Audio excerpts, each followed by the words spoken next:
responsibility for it, which other parts of the brain actually do.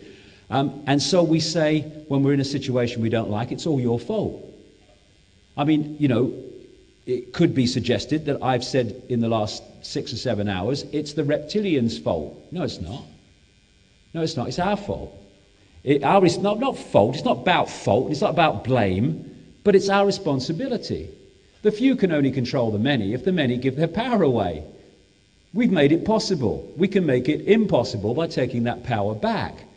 But when we externalize blame for things that are happening in our lives, then we are condemning ourselves to those things never changing, because the source that's making them happen is not being addressed. I had a letter once from a guy, and he said for 16 years he'd been facing constantly this same decision in different forms and situations, and every time he took the same decision in response to it, and every time his life didn't change and went to another point where he had the same decision to make. After 16 years, when that situation came up again, he took the other decision. His life changed. It never repeated. Because he realized that he was creating it, and therefore he took responsibility for the fact that he was creating these things happening in his life he didn't like. And by taking responsibility and making a different decision, changing himself, that recurring unpleasant experience stopped. We are in control, and we'll only change it by taking our control back and not blaming some other bugger. Carl Jung, people will do anything, no matter how absurd, in order to avoid facing their own soul. Have you noticed? We all have done it in our lives. There's no kind of perfect beings here who've done everything right according to the book, and what is right and anything, you know, this right and wrong stuff, it's just subjective rather. But how many times when something has happened in our lives or something has happened in a situation, do we work on ourselves, the chatter, to convince ourselves it wasn't our responsibility, it wasn't our fault, it wasn't us that made that happen? Why?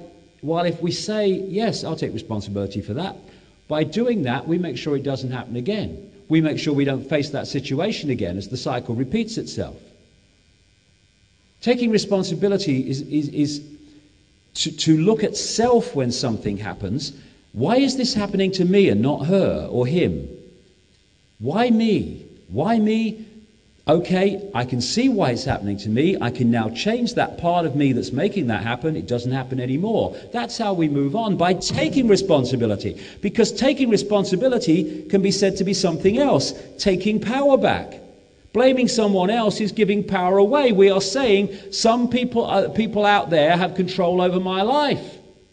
When we say I'm taking responsibility for this, and therefore I'm going to change it and change myself so it doesn't happen again, is saying I have power over my life and experience, not someone else. It's the opposite of what we think it is. We mustn't take responsibility because we don't want it to be our fault. It's not about fault, it's about power. And in the same way, we can moan about wars, and quite rightly, which are kind of obviously horrific with bombs dropping on civilian cities, but on another level, all the arguments and conflicts that we have among ourselves. I still have a few, but dramatically less than I ever did, because it doesn't matter, comes in so often now.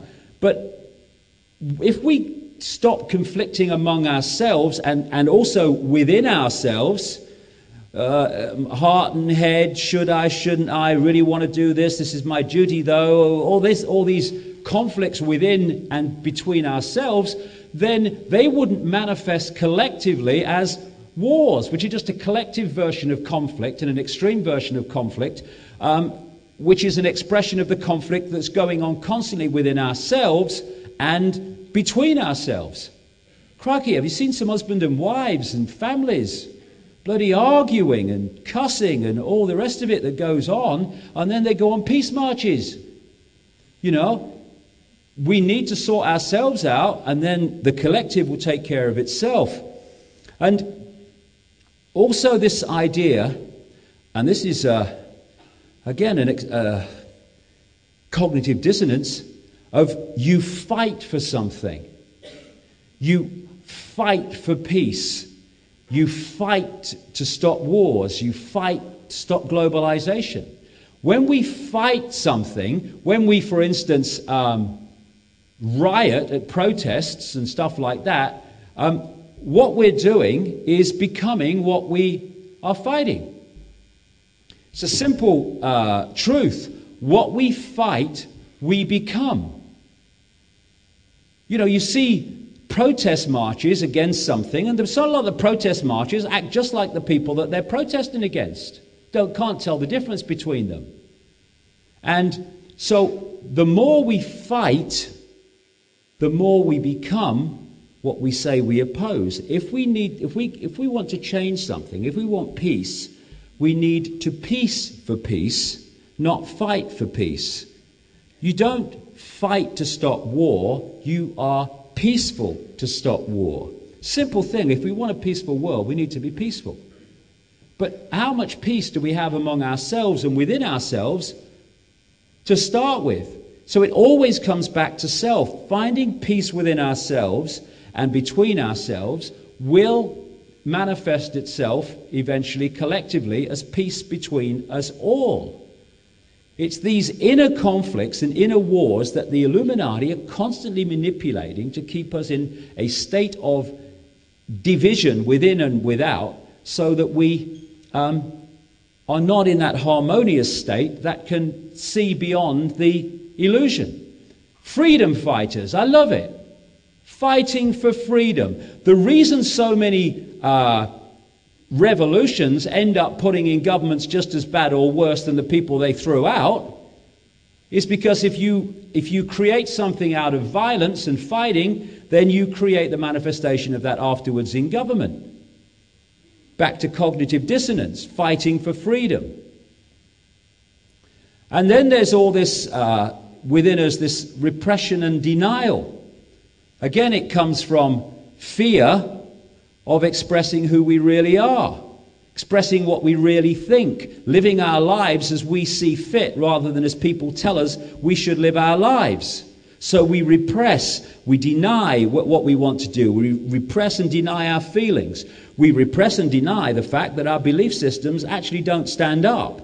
And that creates tremendous turmoil. Again, it's about clearing the mind, clearing the energy field.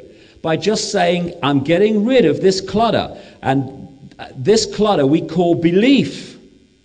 I'm putting all belief on hold until I've looked at this again. I'm not clinging to belief as a sense of security. I'm saying all bets are off. I'm going to look at things anew. Clear out this belief. Clear out this is how it is. And I'm going to defend it till my knuckles turn white to all people that challenge it. Okay, my mind is open to all possibility. Let the evidence show me the way to go. Because so often we talk about wanting truth, but we just don't look where it is.